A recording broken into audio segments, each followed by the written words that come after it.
আইডিটার নাম হলো ভ্যালেন্টাইন। এই আইডিটা খুব সুন্দর ফুল দেয়, আপনারা চাইলেও আপনাদের ছাদ বাগানে একটা রাখতে পারেন। চলো বেশি কথা না বলে ভিডিওটা শুরু করা যাক। নমস্কার বন্ধুরা, আমি সৈকত আর আমার ইউটিউব চ্যানেল সৈকত গার্ডেনে সবাইকে স্বাগত। ছোট বড় সব রকম ছাদ বাগানেই এই গাছটা থাকে, যেটা আমার থাম্বনেল দেখেই নিশ্চয়ই তোমরা বুঝতে পেরেছো কোন গাছের কথা আমি বলছি। হ্যাঁ বন্ধুরা, তোমরা ঠিকই ধরেছো, আমি জবা গাছের কথা বলছি।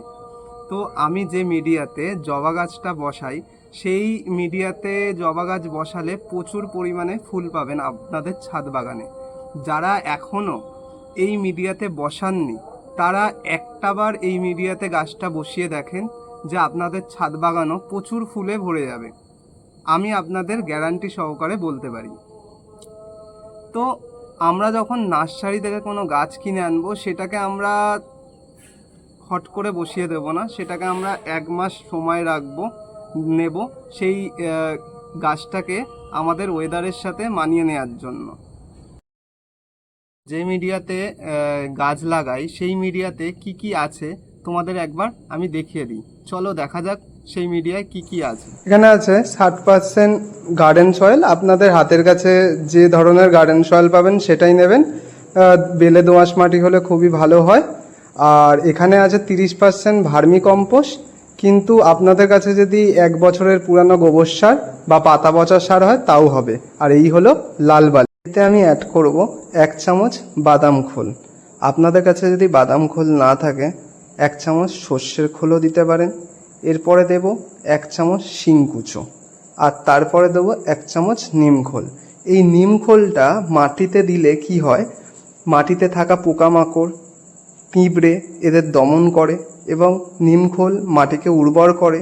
তাছাড়াও নিমখোলের মধ্যে প্রচুর পরিমাণে ক্যালসিয়াম, পটাশিয়াম, সালফার, ম্যাগনেসিয়াম এগুলো থাকে, যেগুলো গাছের জৈব খাবার হিসাবে কাজ করে। সবার শেষে আমি এতে অ্যাড করব স্টিম বোনডাস্ট। আমরা নর্মাল বোনডাস্টও নিতে পারতাম, কিন্তু নর্মাল বোনডাস্টটা এখানে নেব না, কারণ নর্মাল বোনডাস্টটা প্রচুর পরিমাণে মাটিটাকে হিট করে রাখে গরমে, সেই জন্য আমরা নর্মাল বোনডাস্টটা নেব না। এই স্টিম বোনডাস্টে প্রচুর পরিমাণে ক্যালসিয়াম থাকে, আর আমরা যদি মনে করি যে নর্মাল বোনডাস্ট নেব, সেটা কিছুদিন আগে থেকে মাটির সাথে মিশিয়ে রাখাটা বেস্ট হবে। এরপরে আমরা খুব ভালোভাবে এই উপাদানগুলোকে মিক্স করে নেব, মিশিয়ে নেব। মেশাতে মেশাতে একটা কথা বলে রাখি, যে আপনারা যদি মনে করেন 3 মাস আগে থেকেও এই মাটিটা মিক্স করে রাখতে পারেন, তাহলে তাতে আরও ভালো হবে। মাটিটাকে খুব ভালোভাবে মিক্স করা হয়ে গেছে। এরপরে আমরা একটা টব নির্বাচন করব। এখানে আমি আমার গাছ অনুযায়ী একটা ছোট টব নির্বাচন করেছি, সেটা হলো 6 ইঞ্চি একটা টব। আপনারা আপনাদের গাছের ভলিউম অনুযায়ী টব নির্বাচন করবেন। আশা করি নার্সারি থেকে গাছ কিনে আনার পরে আপনি 6 বা 4 ইঞ্চি টবই প্রতিস্থাপন করতে হবে। এটা আবার 6 মাস পরে, বসানোর 6 মাস পরে আমরা গাছটাকে রিপোর্ট করব। এই যে একটা খোলামকুচি নিলাম, খোলামকুচিটা দিয়ে টবের যে হোলটা আছে সেটার উপরে আমি চাপা দিয়ে দেব। এই যে দেখতেই পাচ্ছেন যে এই হোলটার উপরে এই খোলামকুচিটা দেবেন।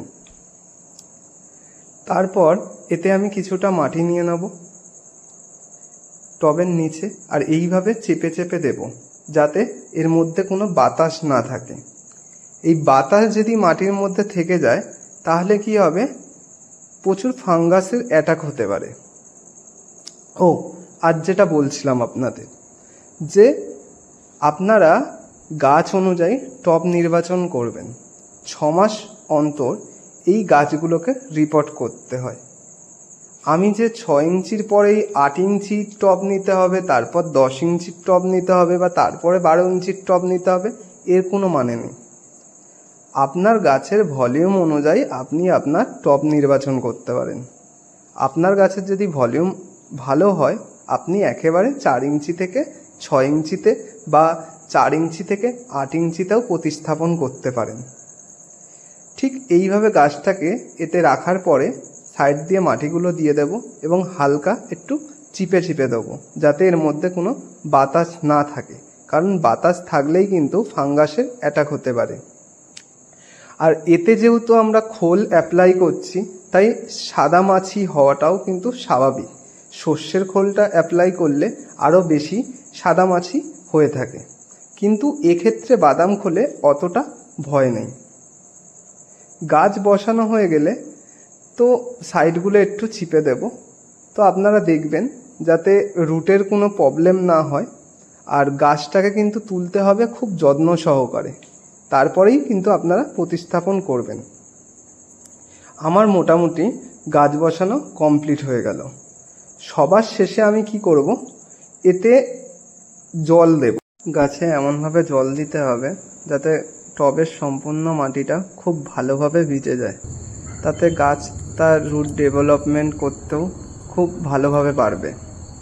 আর এর ঠিক 15 দিন পর থেকে আমি এতে অ্যাপ্লাই করব সর্ষের খোল বা বাদাম খোল, তার সাথে লাল পটাশ মিশিয়ে। আইডিটা আমি বসালাম ভ্যালেন্টাইন। এই আইডিটা আমার খুব পছন্দেরই একটা গাছ।